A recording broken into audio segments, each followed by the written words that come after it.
இந்த தொல்லை இல்லாத ஆளே இருக்க மாட்டாங்க இந்த வின்டர் சீசன்ல. என்னன்னு பாக்குறீங்களா, தலை ஃபுல்லா வந்து டேண்ட்ரஃப் ஃபிளேக்கியா பக்கா நின்னுட்டு இருக்கும். ரொம்ப இச்சிங்கா இருக்கும், அது சுரிஞ்சுட்டே இருக்க மாதிரி இருக்கும், தலைவலியா இருக்கும், ஸ்ட்ரெஸ்ஸா இருக்கும். அதாலேயே ஹேர் ஒரு கிளீனா இல்லாத மாதிரி இருக்கும். இதால ஹேர் ஃபாலும் அதிகமாகிற மாதிரி இருக்கும். இதுக்கு நீங்க பண்ற மிஸ்டேக்ஸ் என்னன்னா, தண்ணி நிறைய குடிக்காம இருப்பீங்க. நெக்ஸ்ட் இந்த வின்டர் சீசன்ல காமனா வந்து நம்ம வெளியில வந்து ரொம்ப கூலிங்கான ஏர் படும் நம்ம மேல. ஸோ அதனால ஸ்கேல்ப் ட்ரைனஸ் அதிகமாவே இருக்கும். நெக்ஸ்ட் நீங்க ரெகுலரா ஹேர் வாஷ் பண்ணும்போது ஓவர் ஹேர் வாஷ்னாலையும் உங்களோட ஸ்கேல்ப் ட்ரைனஸ் ஆகும். வின்டர் சீசன்ல ஸ்பெஷலி உங்களுக்கு டேண்ட்ரஃப் இருக்கு அப்படின்றதுக்காக நீங்க டெய்லி ஹேர் வாஷ் பண்ணாலுமே ட்ரைனஸ் ஆகும். ஸோ ஒன்று விட்டு ஒரு நாளைக்கு இந்த மாதிரி ஆயில் பாத் எடுக்கிறது ரொம்பவே நல்லது.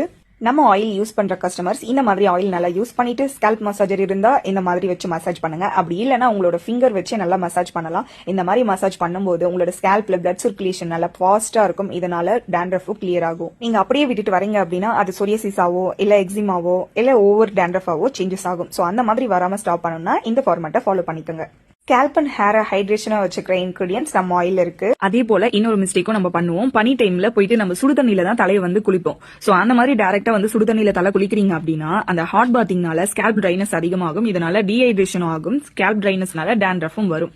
சோ இதெல்லாம் கண்ட்ரோல் பண்ணணும். பேலன்ஸ்டா வந்து ஹேர் ரொம்பவே ஹெல்த்தியா ஸ்ட்ராங்கா மெயின்டைன் பண்ணணும். இந்த வின்டர் சீசன்ல இருந்து சேஃபா ஹேரை ப்ரொடெக்ட் பண்ணணும்னு நினைக்கிறீங்கன்னா கண்டிப்பா இந்த ஆயில் பாத்திங் நீங்க ரெகுலரா எடுக்கும்போது ஒரு அமேசிங்கான ரிசல்ட் உங்களுக்கு கிடைக்கும். மைண்டும் காமா ஸ்ட்ரெஸ் ரிலீஃபாவும் இருக்கும். உங்களோட ஸ்கேல்ப்பும் ரொம்பவே ஃப்ரீயா கிளியரா ஹைட்ரேட்டடா இருக்கும். நெக்ஸ்ட் ஹேர் வாஷ் பண்றதுக்கு கெமிக்கல் ஷாம்பூஸை ஸ்டாப் பண்ணிக்கோங்க. அதுல இருக்க பாரபன் சல்பேட்ஸ் ரொம்பவே டீப்பா கிளென்ஸ் பண்ணும்போது நேச்சுரலா நம்ம ஸ்கேல்ப்ல இருக்க ஆயிலுமே சேர்த்து ரிமூவ் பண்ணிடும். இதனால உங்க ஸ்கேல்ப் ரொம்ப ட்ரை ஆகிடும். இதனால டேண்ட்ரஃப் ஹெவி ஆகும், ஹேர் ஃபாலும் ஆகும்.